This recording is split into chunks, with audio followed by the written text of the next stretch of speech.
நேயர்கள் தமிழ் நெஞ்சங்களுக்கு திரைப்பட இயக்குனர் மணிவண்ணன் ஆகிய எனது அன்பான நேசம் மிகுந்த நெஞ்சார்ந்த வணக்கங்களை பதிவு செய்கிறேன்.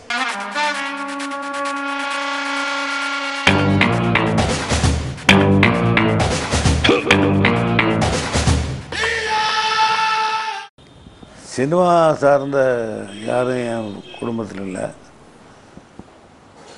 எங்கள் குடும்பம் வந்து ஒரு வியாபார குடும்பம், விவசாய குடும்பம். கல்லூரி சிறு வயசுலேருந்து ஊரில் நாடகங்கள் நடத்துறது, கலை சம்பந்தமான நிகழ்வுகளை பள்ளிக்கூடத்தில் நடத்துறது, அந்த பயிற்சியில் கல்லூரிக்கு போனதுக்கப்புறம் ஷாம்பனகள், மருநாசன் போன்ற மேதைகளுடைய படங்களை அப்போ மலையாளத்தில் ரொம்ப இயல்பாக ஆர்டிஸ்டிக்காக வந்த பல படங்களை நான் பார்த்தேன். ஏன்னா கோவை மாவட்டத்தை சேர்ந்தவனாக இருக்கிறதுனால மலையாள படங்களுடைய பகிர்தல் வந்து ரொம்ப அதிகமாக இருக்கும். அதெல்லாம் வந்து நமக்கு வந்து சினிமா மேல் ஒரு கவர்ச்சி உண்டாகுச்சு. ஏன்னா அதுக்கு முன்னாடி வந்து சினிமாங்கிறது திரும்ப திரும்ப ஒரே மாதிரி இட்லி, ஒரே மாதிரி தோசை, ஒரே மாதிரி இடியாப்பங்கிற மாதிரி சினிமா இருந்துட்டு இருந்தது. ஹீரோக்கள் தான் மாறுவாங்களே தவிர கதையம்சம் பார்த்திங்கன்னா கிட்டத்தட்ட ஒரே மாதிரி தான் இருக்கும்.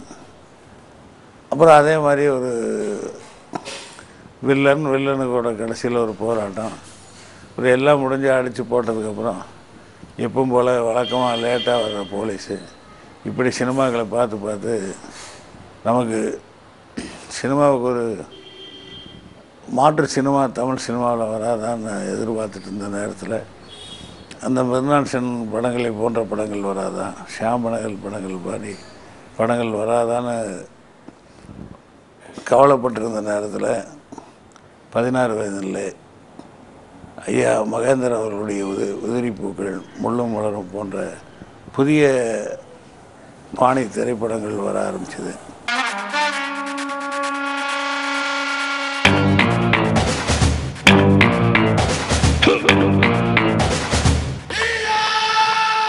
அப்போ அந்த படங்களில் வந்து ஒரு சமூகத்தினுடைய விளிம்புநிலை மனிதர்களை கதாபாத்திரங்களாக மட்டும் இல்லாமல் கதாநாயகர்களாகவே மாற்றி காட்டின படம்.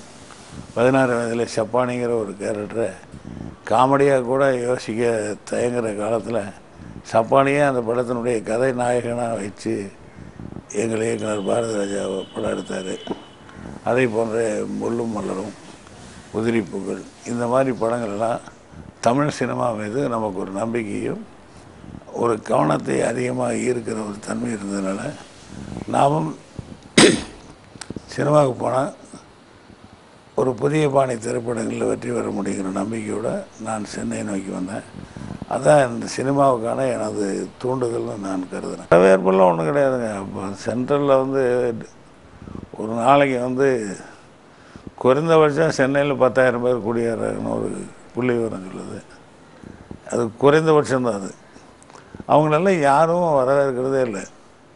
அவங்களாம் சென்னைக்கு போனால் ஏதாவது வாழ்ந்துட முடியுங்கிற நம்பிக்கையில் வர்றாங்க. வந்ததுக்கப்புறம் அந்த நம்பிக்கை இழந்து திரும்பி போகிறவங்களும் இருக்காங்க. திரும்பி போக முடியாத சூழலில் இங்கேயே போராடிட்டு இருக்கிறவங்களும் இருக்காங்க. அப்படி போராடுறவங்க ஒவ்வொருத்தரும் ஒரு துறை சார்ந்த வர்றாங்க. அப்படி சினிமாவை நம்பி, சினிமாவையும் என்னையும் மட்டுமே நம்பி தான் நான் சினிமாவுக்கு வந்தேன். அதுவும் நம்மளை யாரும் வரவேற்கலாம் இல்லை. அப்படியே முண்டி அடிச்சுட்டு போய் பாரதிராஜா அவர்களை பார்த்தது.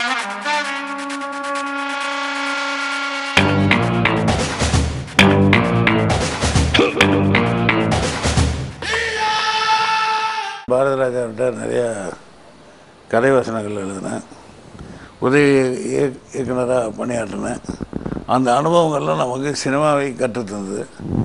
அப்புறம் முதல் முறையாக டைரக்டர் ஆகும்போது அந்த படத்தினுடைய கேமராமேன் என்னுடைய நண்பன் சபாபதி, அந்த படத்தில் நடித்த மோகன் என்னுடைய இனிய நண்பன். எனக்கு ஏற்கனவே பரிச்சயமாகி எங்களோட ஒரு கேமரா மேன் மாதிரி வேலை செஞ்ச பொண்ணு சுகாஷினி. நாங்கள்லாம் ஒரு டீமாக சினிமாவுக்கு, அதே மாதிரி எங்கள் டைரக்டர்னால் அறிமுகப்படுத்தப்பட்டு எங்களுக்கு ரொம்ப பரிச்சயமாகி அவளுடைய முதல் சினிமாவிலேயே நாங்கள் இருந்தோம். அது ராதா. சினிமா முதல் படங்கிற துடிப்போ பயமோ அதெல்லாம் எதுவும் இல்லாமல் விளையாட்டுத்தனமாக தான் அந்த படத்தை நாங்கள் எடுத்தோம். அந்த படம் நான் எடுக்கிறதுக்கு காரணம் இந்த மணிகண்டனை போட்டு எடுங்க அப்படின்னு சொல்லி என்னை சிபாரிசு பண்ணவர் இயக்குனர், இசை அமைப்பாளர் அண்ணன் ராஜா அவர்கள். அவருடைய அந்த ஒரு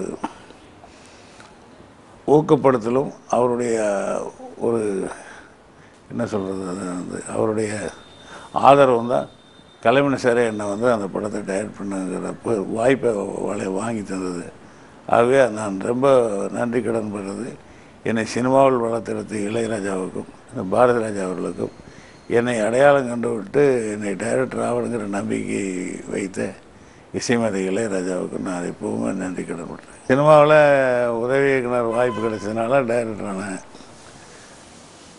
டைரக்டர் ஆகி அவரே என்னை கொடிபறத்தில் நடிக்க வச்சதுனால நடிகன் நான். அப்புறம் நானே என்னை நடிகனாக பண்படுத்திட்டேன். அப்புறம் நிறைய படங்களில் நான் வந்து ஒரு 15 ஆண்டுகள் தொடர்ந்து ரொம்ப பிஸியஸ்ட்டு ஆர்டிஸ்ட்டாக வந்தேன். அப்புறம் சினிமாவிலே அதனால் ஒரு 10 படம் தயாரித்தேன். இப்படி சினிமாவில் ஏதோ ஒரு அங்கமாக நான் இருந்துட்டு தான் இருந்திருக்கேன். இந்த வாய்ப்புகளும் கிடைக்காட்டியும் கூட நான் ஏதோ ஒரு கேரக்டர்ஸராகவோ, ஒரு மேக்கப் மேனோ, ஒரு டச்சப் பாயோ, ஒரு ப்ரொடக்ஷன் சீப்போ அல்லது ப்ரொடக்ஷன் மேனேஜரோ எப்படியாவது சினிமாவுக்குள்ளே தான் இருந்திருப்பேனே தவிர சினிமா விட்டு நான் போயிருக்க மாட்டேன். அப்படிங்கிறது தான் சினிமாவுக்கும் எனக்குமான உறவை பற்றி நான் முடிவு பண்ணுறேன். என்னுடைய உதவியாளர் சுந்தர்சி அவர் வந்து டூவல் ரோல்னு சொன்னோடனே எனக்கு குஷியாயிருச்சு. ஏன்னா ஒரு நடிகனுக்கு டூவல் ரோல் வந்து ஒரே படத்தில் 2 மாறுபட்ட கதாபாத்திரங்கள் நடிக்கிறது ஒன்று. ஆனால் அந்த வில்லனாக இருக்கானே அவன் தான் ரொம்ப காமெடியனாக இருப்பான். நீங்கள் அந்த படம் பார்த்தீங்கன்னா அந்த படத்தில் வில்லன் தான் ரொம்ப காமெடியனாக இருப்பான். அந்த காமெடியன் நீங்கள் சொல்கிறீங்களே அப்பா கேரக்டர், அவர் ரொம்ப சீரியஸாக இருப்பார். அது ஒரு டைப்பான அனுபவம். அது வந்து மறுக்க முடியாத அனுபவம். அந்த படத்தினுடைய எல்லா பற்றியும் வந்து சுந்தர்சிக்கே சாரும் அவர் என் மேல் நம்பிக்கை வச்சதுக்கு இடையாக நானும் சிறந்த முறையில் நடித்தேன். அதன் மூலம் சினிமாவில் எனக்கு ஒரு நடிகனுங்கிற அந்தஸ்து கூட கிடச்சிது. அது மற்ற டைரக்டர்கிட்ட போய் கிடைக்கிறத விட என்னுடைய உதவியாளர்கிட்டவே கிடைச்சது வந்து எனக்கு மிக மிக மகிழ்ச்சியான விஷயம். அதை வந்து அவர் என்னதான் என்னுடைய உதவியாளராக இருந்தாலும் என்னை ஒரு நடிகராக ஒரு அடுத்த டைமென்ஷனுக்கு கொண்டு போன இயக்குனர் அவருக்கு நான் வந்து நன்றி கடன் பட்டிருக்கேன். படையப்பா படத்தில் வந்து நான் அவருக்கு சித்தப்பாவாக நடிச்சிருப்பேன். சிவாஜி ஐயாக்கிட்ட வந்து அந்த சொத்து எங்களுக்கு வேணும்னு சொல்லி பேசணும். ஸ்க்ரீனில் வந்து லக்ஷ்மி மேடம் இருப்பாங்க, சிவாஜி அப்பா இருப்பார், ரஜினி சார் இருப்பார், இப்படி ஏகப்பட்ட ஆர்டிஸ்ட், நாசர் இருப்பார், பல ஆர்டிஸ்ட்டு இருப்பாங்க. அத்தனை பேருக்கு மத்தியில் இந்த செட்டினுடைய அந்த கடைசியிலேருந்து பேசிவிட்டு அப்படியே ஒவ்வொருத்தர்கிட்ட வந்து பேசி பேசி பேசி கடைசியில் வந்து சிவாஜி அப்பா இங்கே இருக்காருன்னா நான் பக்கத்தில் வந்து இப்படி க்ளோஸாக நின்று என் டைலாகை முடிக்கணும். அது வந்து இப்போது கிராஸ் பண்ணது ஒரு இமயமலையை, அப்புறம் நெருங்கி நிற்கிறது ஒரு ஆல்ப்ஸ் மலையை. இது ஒரு பதட்டமாக தான் இருக்கும். அப்போ ரஜினி சார் சொன்னார், என்ன டைலாக்கெல்லாம் மனப்பட மாட்டீங்களேன்னு. 12 சார் அப்படின்னா நீங்கள் சொல்லுங்க மகளா அப்படின்னா, இந்த டைலாக் மனப்பாடம் பண்ணுறதுங்கிறது எனக்கு வந்து இயல்பாக அது தெரியாதுங்க. அது வரவும் வராது.